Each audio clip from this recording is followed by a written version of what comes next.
Hey guys, I look like trash. I went to bed at like 11 something last night, and then I've woken up at 7 AM. Actually, I woke up at 10 to 7. Reasons why I don't ever go to bed late, because I still wake up early. I could probably do it for another hour. I have just spent 40 minutes trying to sort out my Revolut card, and I'm going to show you this in case any of you come into this issue, or you're thinking about getting one and you think you can just go abroad and technology will work its magic, and then it doesn't. Before I left for the Netherlands, I converted pounds to euros. I did that because once you do that, you have a fixed rate, right? If I was to come over here and spend British pound, I would have to go off the exchange rate for that day. Whereas if I get euros, I've already locked in how much I'm getting. Yesterday I was just like tapping my card, I wasn't thinking anything of it. I checked last night and the money has been coming out of my British pounds account, and I'm really pissed off because it's taken about £40 so far, around about like 30ish, £40, and it's been converting it from my British pounds account. Online there is no information, and I could have sworn that you could change the account that you were spending from, and online it doesn't tell you anything. It just says Revolut will automatically choose the local currency, and then if it can't find any local currency, it will start spending the other currency that you have in your account.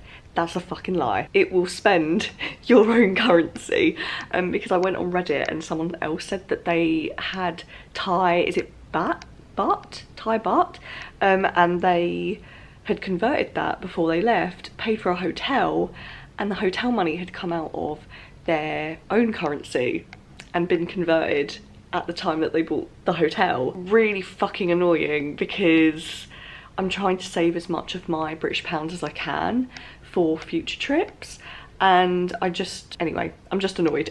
So I've been spending about 40 minutes trying to figure this out. Now I'm gonna have to try and show this without showing you any personal details, but if you have a Revolut card and you want to spend solely on an account that you've exchanged a currency to, here's how you do it. This is my normal account, right? This is the travel money that I have that I haven't converted, because here's the thing, if you convert all of this, you don't know if you're ever going to use it all, and then if you want to convert it back from a currency, you always end up with less. So this is my normal account, right? And it's been taking, like, you can tell, like, they've been taking this, all of the transactions I made yesterday, they've taken from this account.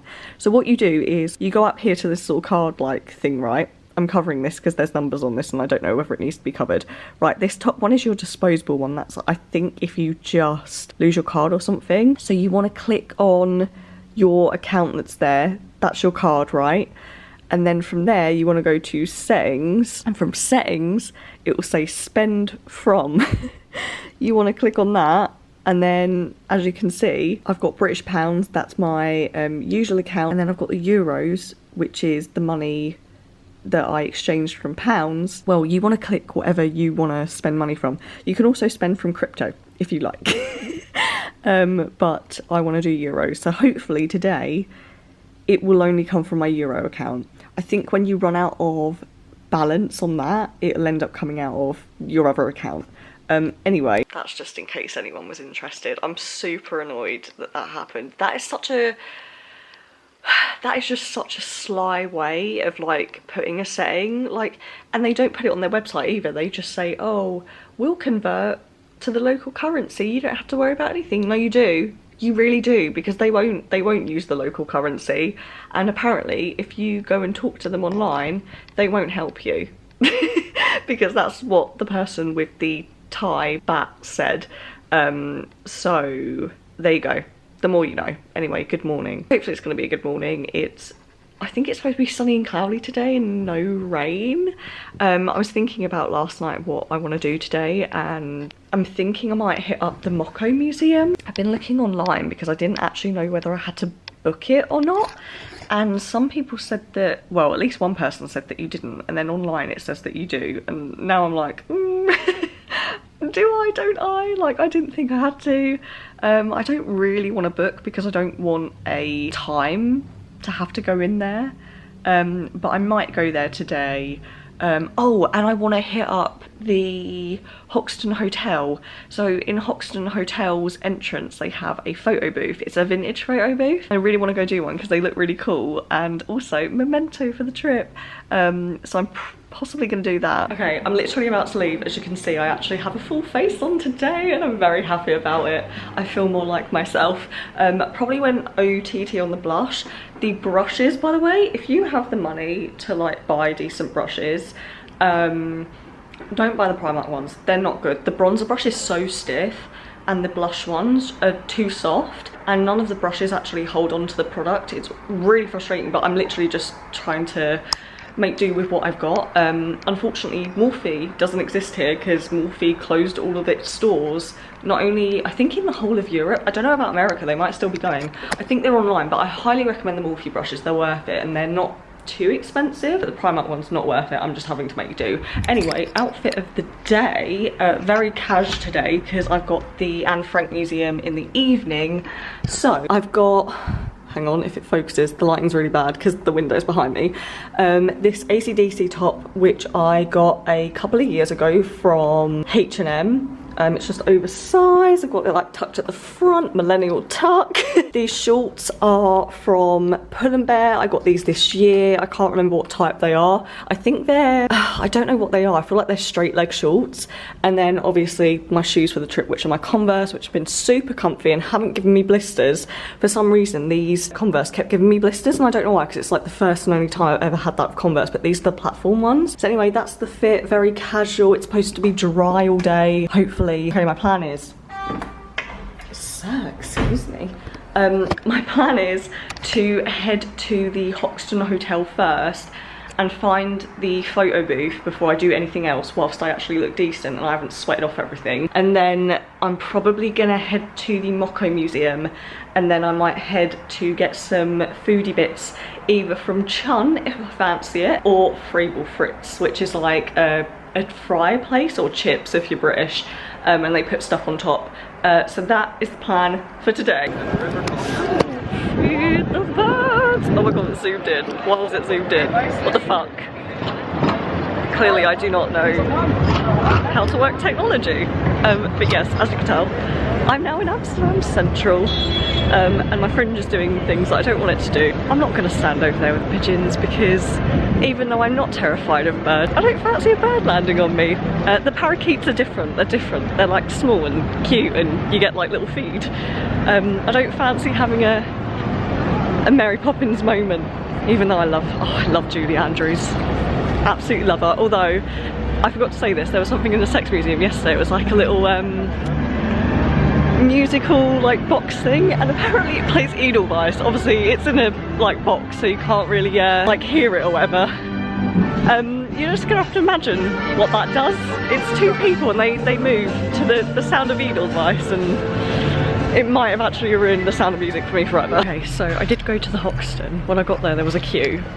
If you see a queue and it's about 4 people, it really doesn't take that long. The most amount of time that you end up standing there is basically for the photos to develop, because it's like an old analogue kind of like photography system, which I think is really interesting. I think I did it once at school, and did the whole like development process of like photos and stuff, which is always like really cool. But they look good and I'll show you later. But now I'm gonna head to the Coco Museum. It is quite a way, but I kind of enjoy walking along Amsterdam just because I feel like you see loads of stuff, whereas if you get the trams and stuff, you're just taking the normal routes. It's nice to kind of go down the quiet streets. Also walked past Chun. There was a queue, but it wasn't that big, but inside it was diabolically busy, so I actually don't know how easy it would be to sit in there and actually eat, but I might try it later. I don't know what I fancy, because Fable Fritz is also nearby as well, and that's on my list, but we'll see. I have managed so far not to get run over by a cyclist. However, I was literally just about, well, I always like check the road before I cross, right? So I checked the road, there was a cyclist right on top of me, so I wasn't going to walk across. And like, instead of just going, the guy stopped and then expected me to walk in front of him, but I like walked the other way, walked behind him, and he just went, honestly, you can't win. You either run in front of them and they moan at you, or you go around them and they moan at you, so you can't win.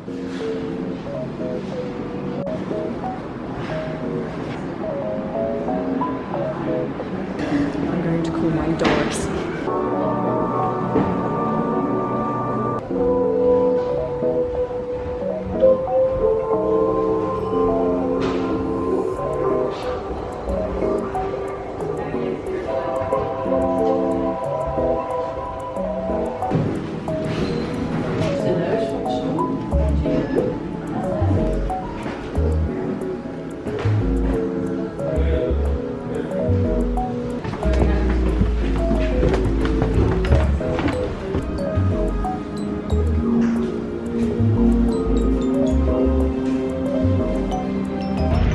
So I just got out of the Moco Museum.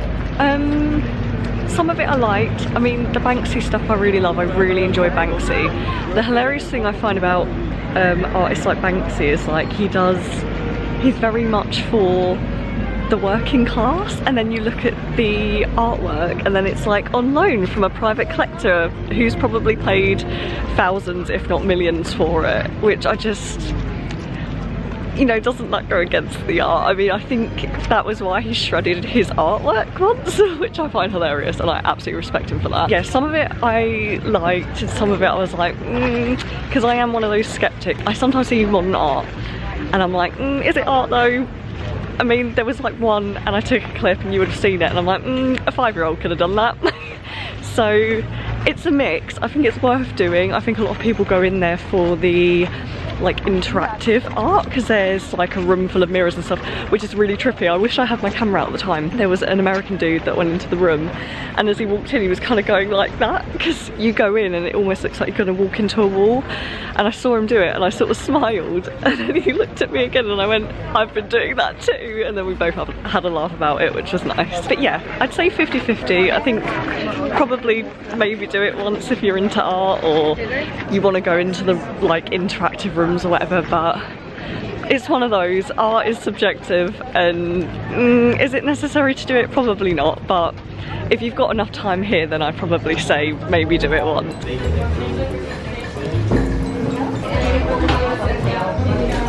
So I just got out of Chun. I think I waited half an hour to 40 minutes.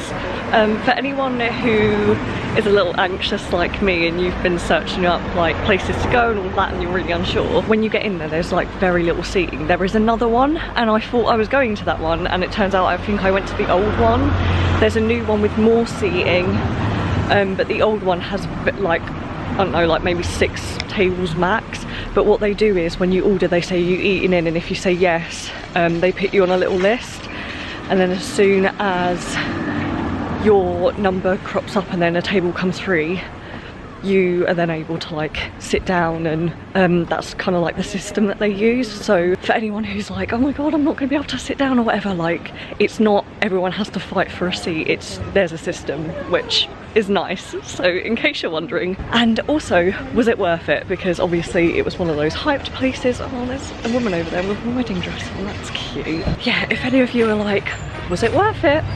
It was. If you've ever had bulgogi beef before, it's essentially that, but in like a sweet like toast, and then like with egg and like a spicy mayo or whatever, but it just tastes like bulgogi beef. But it was nice, and it was filling. Oh my god, the strawberry matcha, highly recommend.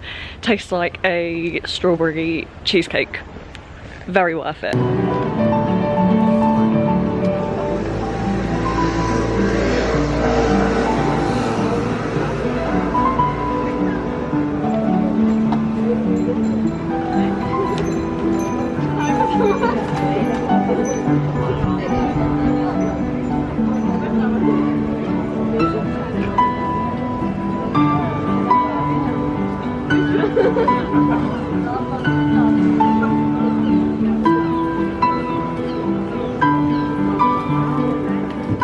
Well, I feel like I look less trashy than yesterday. I can't actually remember the clips that I filmed. I know I went to the flower market.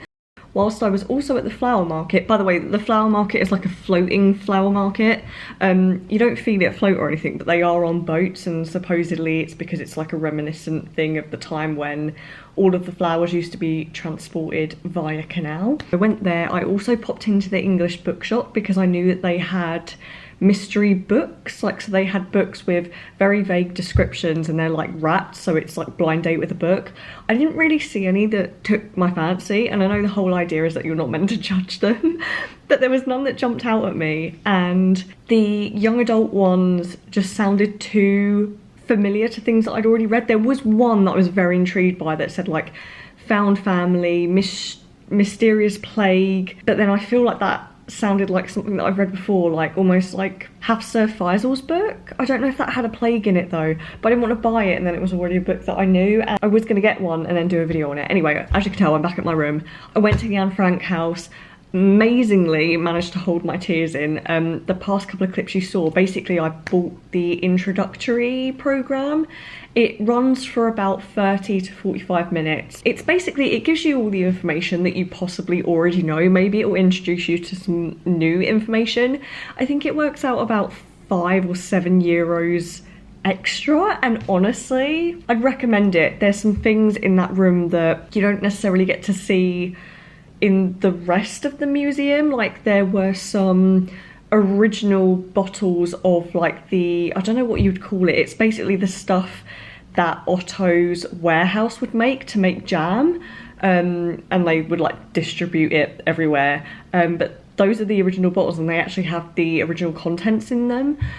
You can also ask questions to the person that's giving the speech, and it was just, yeah, it kind of just, it sounds really weird to say, but it does put you in that somber mood, and it does make you realise what you're about to walk into. Was slightly annoyed because there were 2 kids old enough to know better. I don't know where their parents were. We walked into one room. Thankfully, it was well after we'd gone through like the annex. I noticed that they were kind of, well, as I was leaving the last room of the annex, I noticed that they were behind me, and everyone was kind of like snaking around the room in like a single file, and then these 2 like kids, one of them was at least 13, 14, were like behind me and just trying to rush through the room. And then we got to another bit where there was like commentary and stuff, because you walk around, you get like an audio guide or whatever, and at some point there was like a step and both of them were like buffooning around, and one of them like made a really loud bang and like acted as if they tripped or whatever, and then they were laughing about it, but you could tell that that was not the vibe. Like, it was so quiet. Even when we was walking through the rooms, there were people next to me and they were whispering. It was that kind of weird thing of like, you know, you're allowed to make noise, but you almost feel like you are those people hiding in the annex during Nazi-occupied Amsterdam, and it just, it's a very weird experience. Obviously was not allowed to film in there for obvious reasons. Did see Anne Frank's diary as well, and I love a girl who also has small handwriting. Everyone always says to me, oh, your handwriting's so small. That's all I've ever heard, and her handwriting is tiny in her original diary, and I love to see it because it was all neat and it was tiny and it was cute. But yeah, very somber experience. The one time that it really like hit me and I was like trying to hold the tears in was there was a book on display. It was a book of all of the names of the people in the Netherlands who were killed in concentration camps, and it obviously was displaying Anne Frank's name, which was on page like 506 or like 560, 500 and something, and that wasn't even half of the book. Like, and I don't know how I would cope going to Auschwitz, because in Auschwitz there is a massive, it's not even a book at that point, this massive book on display. Like, it's longer than the length of my arms, probably, I'm not even joking, maybe even the length of this room, of all the names of the people that, I don't know if they died in Auschwitz or if it's the name of all the Jews that died, and like, or all the people that died, because obviously the majority were Jews, but there were also other people that died as well. Or were murdered, I should say. I don't know how I'd cope seeing that, because I think when you see things like that, it hits you just how atrocious the whole thing was. But yeah, very somber experience. I'm really glad that I got to do that, because that was one of the things that I've always wanted to do, and I don't want to say it makes me excited, it makes me I don't know what word to say because it just sounds weird to say anything. I will be visiting a concentration camp next year, and although Auschwitz is on my list, I want to go visit a concentration camp no matter where it is. I just think it's one of those things that, you know, you really need to do, because I can't comprehend in my mind that that was a thing that happened and that they did that to people. And I can imagine that going to a concentration camp is a very, very sombering experience. So I'm looking forward to going to see one.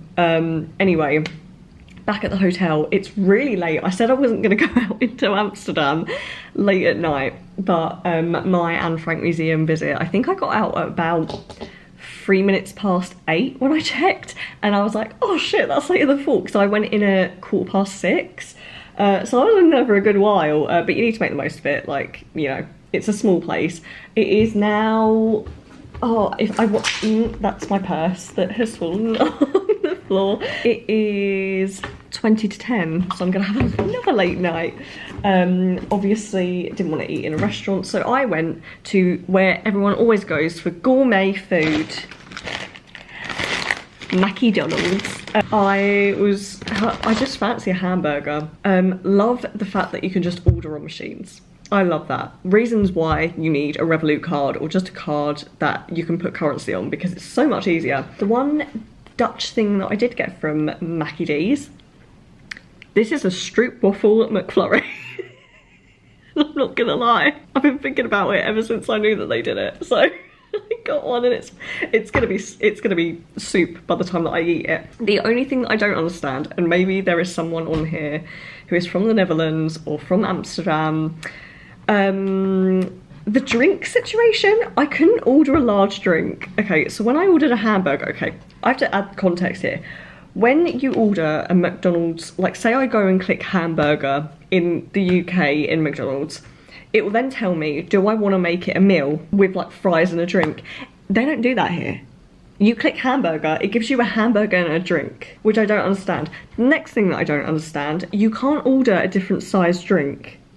Is that like a normal thing here? Like, so I had to get a small. It didn't give me any other choice. I wanted a large. I wanted a large. It didn't give me the choice. So I got a small. This is the situation. It's in a weird coffee cup thing, because there were 2 options for the cup, and I didn't want to click one of the options, and then they were like, have you got a cup we can put it in? You know, because if you go into coffee shops in the UK, you can give them a cup and they fill it up, and I didn't know if it was that kind of situation. I think what it is now, is it that I've paid for this because it's plastic? I don't know. I don't know the situation. Someone explain it to me. It's just weird. Okay, McDonald's here is weird. Like, where are you different sizes? Are you not allowed to have bigger sizes because it's too much trash? I don't understand. Anyway, I got a straw though. Oh, that's the other thing I got. Also, and this probably makes your McDonald's a -1 Amsterdam. Where's the barbecue sauce? And before any of you say, oh, it was probably just sold out. No, there was no option for barbecue sauce. What is that? Why? There was ketchup, there was some weird sauce which I put in here. Hopefully they've given it to me. What is this? What is this? Sauce Fritz. Fry sauce. In a weird bag thing. And in the picture, it was yellow. I don't know what this is, but we don't have this, so I ordered it. It could be disgusting. We're about to find out. Welcome to my mukbang. I did get a medium fry. I kind of... Now, I know the burger's not going to taste any different. I know that. I'm really hoping that I'm not going to stink out this room for the cleaner. If I do, I'm really sorry. Please don't squirt out at me because I don't know what you taste like. That's what she said. You know what it smells? It smells like vinegary, but like not vinegar. You know what it almost reminds me of? Like tartar sauce, but yellow. Maybe that's what this is. I don't know. Is this where I regret not getting ketchup? Because of the lack of barbecue sauce. Oh no, it's all on my finger. Do I lick it? I'm gonna have to do it. Oh my god. It almost tastes like McDonald's pickles. The fuck? I don't know what that is. It does almost taste like pickly. I've got no idea. So if anyone from the Netherlands knows, please tell me. Please tell me what that is. Anyway, that's my evening. It's gonna be another late one. I will see you tomorrow morning.